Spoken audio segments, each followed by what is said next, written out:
अस्सलाम वालेकुम everyone, welcome to दानकाश अगेन। फेसबुक ऐड पॉलिसीज़ को हम डिस्कस कर रहे थे, उसी को कंटिन्यू करेंगे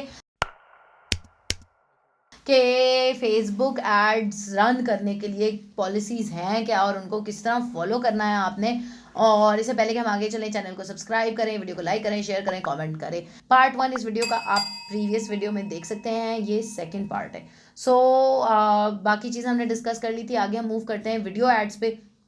जब आप फेसबुक पे कोई वीडियो ऐड चलाएं तो उसके अंदर डिसरप्टिव कंटेंट नहीं होना चाहिए, यानी कि फ्लैशिंग स्क्रीन्स या इस तरह का डिसरप्टिव टैक्टिक नहीं इस्तेमाल करें। फिर इंटरटेनमेंट का अगर आप कोई मूवी ट्रेलर्स या टीवी शोज़ या इस तरह की चीज़ें बना रहे हैं तो उसके अंदर ड्रग्स, अल्कोहल इनको नहीं प्रमोट कर सकते, अडल्ट कंटेंट को नहीं प्रमोट कर सकते, वायलेंस और ब्लड और इस तरह के। अक्सर हमने देखा फेसबुक पे वो लिखा होता है कि ये वीडियो आपको नहीं दिखाई जा रही, या आप अगर देखना चाहते हैं तो आपको स्पेशली क्लिक करके देखना पड़ता है। उसके बाद लिखा होता है कि ये वायलेंस है इसके अंदर, या तो इस तरह की चीज़ें आप वीडियोस के अंदर नहीं दिखा सकते। फिर टारगेटिंग के ऊपर आ जाएं। टारगेटिंग के ऑप्शंस जो फेसबुक आपको देता है, बहुत डीप डाउन टारगेटिंग फेसबुक हमें देता है, अलाउ करता है, लेकिन उसके अंदर आपने इस तरह की टारगेटिंग नहीं करनी जिससे आप किसी के खिलाफ कोई हरासमेंट या किसी को प्रोवोक कर रहे हैं, या किसी को यूज़र्स को किसी एक ख़ास मकसद या किसी एक ख़ास सेक्ट या किसी एक ख़ास चीज़ के अगेंस्ट यूज़र्स को हरास या प्रोवोक या डिस्पैरेज करना चाह रहे हैं। तो ऐसा आपने नहीं करना, किसी के खिलाफ कंटेंट नहीं बनाना, टारगेटिंग इस किस्म की नहीं करनी। और अगर आप कस्टम ऑडियंस को टारगेट कर रहे हैं तो आपने उसकी एप्लीकेबल जो टर्म्स हैं उनको ज़रूर फॉलो करना है ऑडियंस क्रिएट करते हुए। फिर पोजीशनिंग की बात आ गई। जब आप अपने एड्स क्रिएट कर रहे हैं तो उनकी पोजीशनिंग जो है, जो उसके अंदर जो भी ऐड के एलिमेंट्स हैं, टेक्स्ट हो गया, इमेज हो गया, मीडिया हो गया, वो आपके प्रोडक्ट या सर्विस से रेलिवेंट होना चाहिए। जो ऑडियंस को आप ऐड दिखा रहे हो, ये नहीं कि आप ऐड दिखा रहे हो आईफोन का और दे रहे हो उन्हें नोकिया 3310। इस तरह मिसलीडिंग आपकी पोजीशनिंग नहीं होनी चाहिए। आपके एड्स क्लियरली कंपनी, उससे प्रोडक्ट या उसकी सर्विस या जो ब्रांड है उसको क्लियरली रिप्रेजेंट कर रहा हो, चाहे वो इमेज है, चाहे वो कॉपी है, चाहे वो वीडियो है, मिसलीडिंग नहीं होना चाहिए। फिर अगर जिस चीज़ का ऐड है उसी लैंडिंग पेज पे जा रहा होना चाहिए, जो ऐड का कॉन्सेप्ट है या मैसेज है या ऑफ़र है, वही लैंडिंग पेज पे भी नज़र आ रही होनी चाहिए। ठीक है।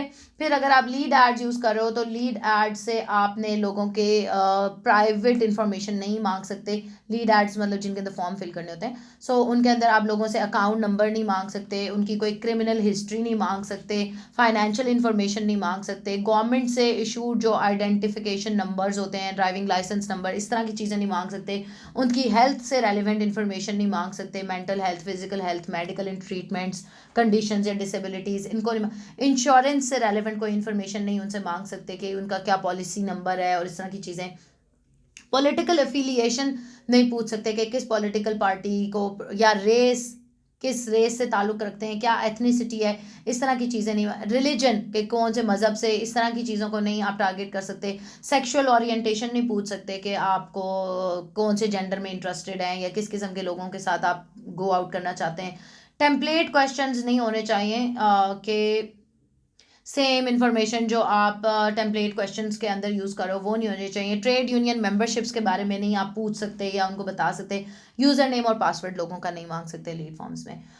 फिर नेक्स्ट चीज़ है उनके ब्रांड्स और एसेट्स की। ये बहुत इंपॉर्टेंट है। शुरू शुरू में हमारे एड्स रिजेक्ट हो काफ़ी इसकी वजह से भी हुए कि हमारे वीडियो एडिटर को नहीं पता था, उसने अपनी तरफ से ही फेसबुक का लोगो और इंस्टाग्राम का लोगो वगैरह वीडियोज़ में लगा दिया। अगर आपने फेसबुक का कोई डाटा यूज़ करना है तो फेसबुक का अपना ब्रांड एसेट का लिंक है, उस लिंक पे आप जाके फेसबुक ब्रांड रिसोर्स सेंटर, उस इंस्टाग्राम ब्रांड रिसोर्स सेंटर, उस लिंक पे जाके वहाँ से उनका डाटा आप ले सकते हो और वो यूज़ कर सकते हो। लेकिन आप उनका कोई कॉपीराइट, ट्रेडमार्क या उनसे मिलते जुलते लोगोज और इस तरह की चीज़ें नहीं यूज़ कर सकते। ठीक है। यूज़र इंटरफेस के स्क्रीनशॉट्स नहीं लगा सकते, यानी कमेंट सेक्शन का या किसी का, वो इस तरह की चीज़ें नहीं यूज़ कर सकते।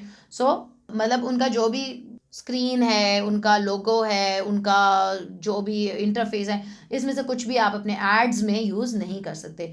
फिर नंबर 11 है डाटा यूज़ रिस्ट्रिक्शंस, यानी आप जो डाटा फेसबुक या इंस्टाग्राम एड से गैदर कर रहे हो, मेक श्योर कर रहे हो, आप इस चीज़ की गारंटी दे रहे हो कि वो डाटा आप किसी गलत पर्पज़ के लिए यूज़ नहीं करोगे। ठीक है। फॉर एग्जाम्पल आपने अपना डाटा अपने बिजनेस के लिए यूज़ करना है, दैट्स फाइन, उसके लिए आप रीटारगेट कर रहे हो, दैट्स फाइन। लेकिन किसी और का डाटा और किसी और की चीज़ आप विदाउट परमिशन नहीं यूज़ कर सकते। फेसबुक का जो आप डाटा फेसबुक से कलेक्ट कर रहे हो पिक्सल के थ्रू या जिस तरह भी, वो किसी प्रोफाइल, किसी यूज़र को, किसी उनको मैनिपुलेट करने के लिए या इन्फ्लुएंस करने के लिए नहीं इस्तेमाल करोगे। फेसबुक डाटा किसी और एड नेटवर्क पे या डाटा ब्रोकर या किसी को और को बेच नहीं सकते या किसी और एड नेटवर्क पे यूज़ नहीं कर सकते। उसके अलावा फेसबुक एड पॉलिसीज़ जो हैं वो फेसबुक के statement of rights and responsibilities के अंदर आती हैं। एडवर्टाइजर्स जो भी फेसबुक पे ऐड चलाना चाहें उनके लिए ज़रूरी है कि वो इन सारी ऐड पॉलिसीज़ को पहले समझें, अंडरस्टैंड करें, उनके साथ एग्री करें, फिर ही ऐड क्रिएट करें। सेंसिटिव पर्सनल डाटा जो है फेसबुक नहीं अलाउ करता यूज़ करने के लिए, टारगेटिंग के लिए। पर्सनल बिलीव्स, किसी के क्या उसके ख़यालात हैं, किस मज़हब पे वो बिलीव करता है, किस जेंडर का है, किस इस तरह की चीज़ों को टारगेट नहीं कर सकते। एड्स जो हैं वो पब्लिक इन्फॉर्मेशन होते हैं, सो वो फेसबुक के अंदर आप जब यूज़ कर रहे हो तो मेक श्योर के फेसबुक आपका जो एडवर्टाइजिंग डाटा है वो उसको ज़रूर यूज़ कर सकता है, ये अंडरस्टैंडिंग आपको होनी चाहिए। जब आप अपने एड्स किसी और के बिहाफ पे अगर एड्स चला रहे हो तो आपने ये ज़रूर मेक श्योर करना है कि आप डिफरेंट क्लाइंट्स को डिफरेंट अकाउंट से मैनेज कर रहे हो। एक ही एडवर्टाइजिंग अकाउंट से डिफरेंट क्लाइंट्स को एडवर्टाइज नहीं करो, उनके ब्रांड्स को, क्योंकि बैन भी हो सकता है आपका अकाउंट। और फेसबुक के पास राइट है कि वो किसी भी ऐड को रिजेक्ट कर दे, अप्रूव कर दे या रिमूव कर दे अपनी मर्जी से, अगर उनको लगे कि ये उनकी पॉलिसीज़ को फॉलो नहीं कर रहा है या कोई नेगेटिव इम्पैक्ट क्रिएट कर रहा है। और फेसबुक इन पॉलिसीज़ को किसी भी टाइम चेंज कर सकता है। और ऐसी चीज़ें जो आपको, जैसे मैंने पहले वाली वीडियो में मेंशन किया था कि परमिशंस चाहिए होती हैं, सो अगर आपको कोई परमिशंस चाहिए तो आप फेसबुक का जो परमिशन का पेज है उसको विजिट करके वहाँ से रिटर्न परमिशन लेके उन एड्स को चला सकते हो जिनके लिए रिटर्न परमिशन चाहिए होती है। So this is about Facebook ad policies. अगर आपको कोई बात समझ नहीं आई हो तो आप ज़रूर मुझसे पूछें, आई बी हैप्पी टू हैव।